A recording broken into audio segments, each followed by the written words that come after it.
Good evening, welcome back. Tonight we're going to be doing a boxing video.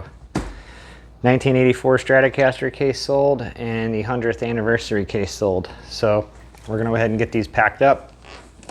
This was the original case to my 1984 Strat.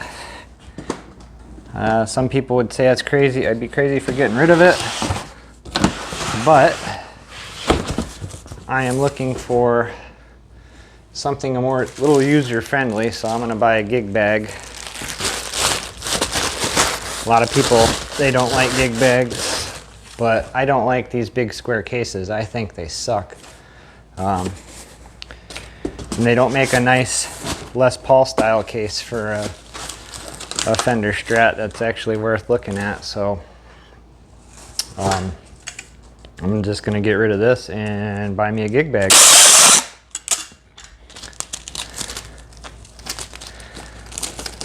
And I'm not sure what I'm going to do for the replacement of the Les Paul case. That went to the 100th anniversary Cherry Burst that we just built on the show. And yeah, that was the original case to that too. Or original style case. It actually didn't come with that guitar, but it came with a 100th anniversary. And again, I don't like the big square cases. I like them all to, I'm gonna build a rack over here. Upstairs in my old guitar room, I didn't have to worry about, the floor or basement walls or nothing like that. Down here, I really got to keep all the humidity controlled and the heat, and I want to keep any guitar away from an exterior wall or the floor, so I'm going to be building racks for the cases down here. That's why for a long time you've seen all the guitars piled on the bench, because I just didn't want them on the leaning against the wall or anything. So they're all on a rack or stands. And yeah. Yep, I'm just keeping them on the case, hanging here in a temperature controlled, humidity controlled room till I decide what I'm going to get those couple guitars for cases.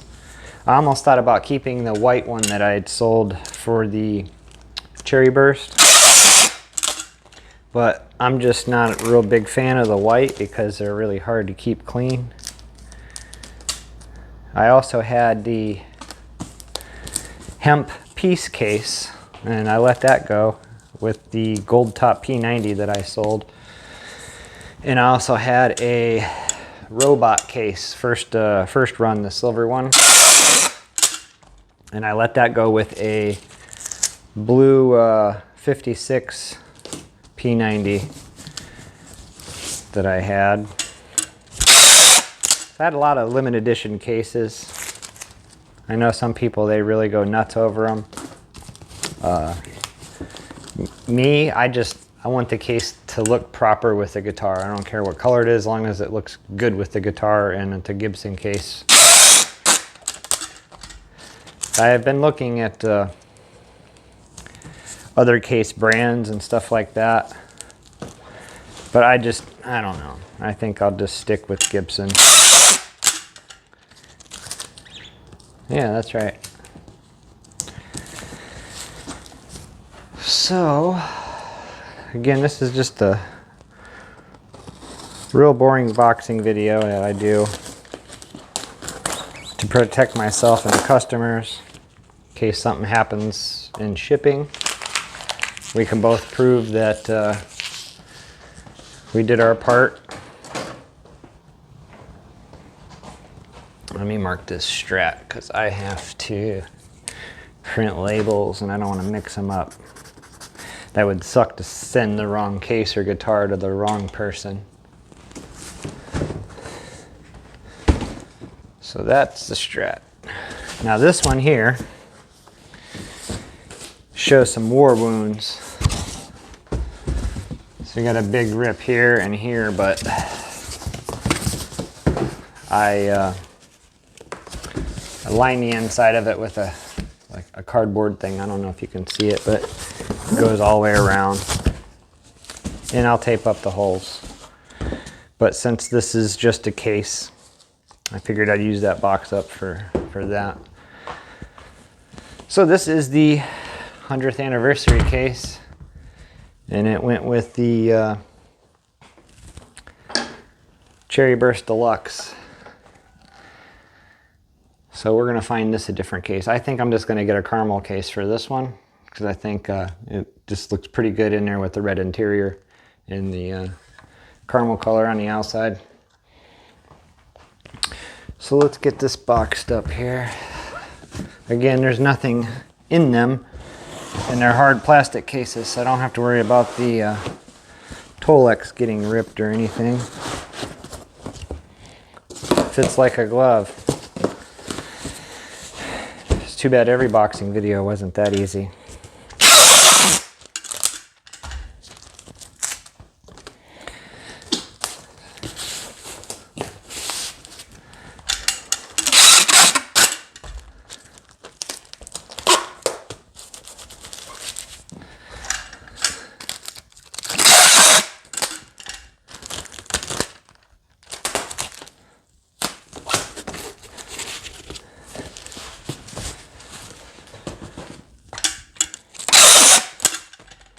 We do have a bunch of parts coming for the Silver Burst, so stay tuned for that. And we are going down to get the third pickup routed into it, and I do have a third pickup on the way. So as soon as we get that done down there at Lay's, we'll actually start to get building that. Because like I said, I ordered just about everything for it. I still need to get a center pickup ring, a couple screws, some springs. I'm trying to think what else I need for that. I don't need too much for the Silver Burst. Once we get that back, we'll be able to start cooking on it and get that thing together.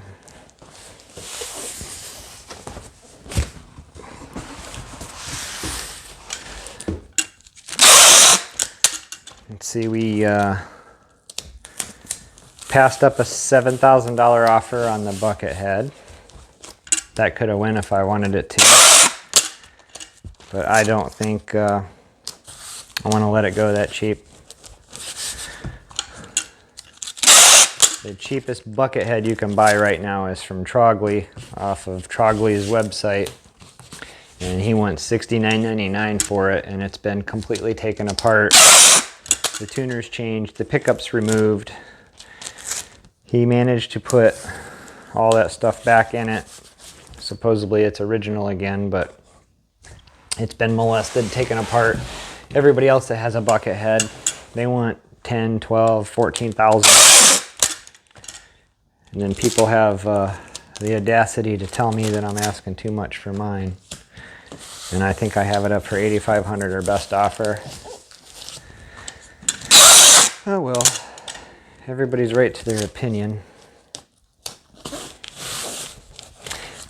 There's a guy really butt sore about this case. When I first listed it, you guys knew the rules.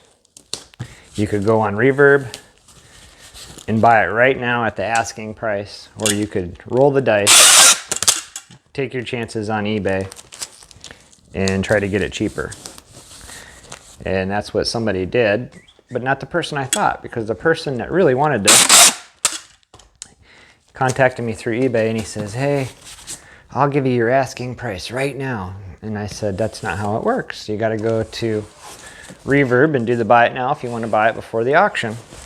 So he goes to Reverb and he offers me the starting bid on eBay. And I said, it doesn't work that way.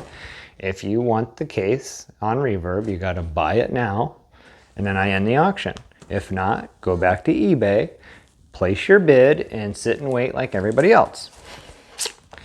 Well, he didn't do that. I thought he did. I thought he was the one that won this, because it sold for the first bid. So he said some pretty nasty things to me. And my pastor would be very disappointed in me because I did it much better than him. I'm not going to get into what I said and all that because I'm going to keep the show clean. But my pastor would be very disappointed in me. But yet, at the same time, I think he'd be proud of me, proud of my creativeness of how to spell bad words on eBay without being able to spell bad words. So, gave him a little taste of his own medicine. Probably should have just left it alone, but hey, whatever. If you're going to treat me like dirt because you didn't want to play the rules, let's see, then oh well. So anyways, we have one butt sore person, but so far I haven't had anybody unhappy about anything so far, so that's good. So that's my boxing video. I'm gonna have to print the labels on that and get them out in the morning. But stay tuned. Like I said, we're getting ready to head down the lathes and stuff, and I got a whole bunch of more videos that have been recorded. They just need to be edited and thumbnailed and put up. So by the time you see this, it's going to be very old news, even if you made it this far. So again, don't forget to like and subscribe. Thank you guys for watching. Stay tuned. These mats here, I got a video coming about those. We're going to have a show about those. So again, stay tuned. Don't forget to like, subscribe, and I'll see you next video.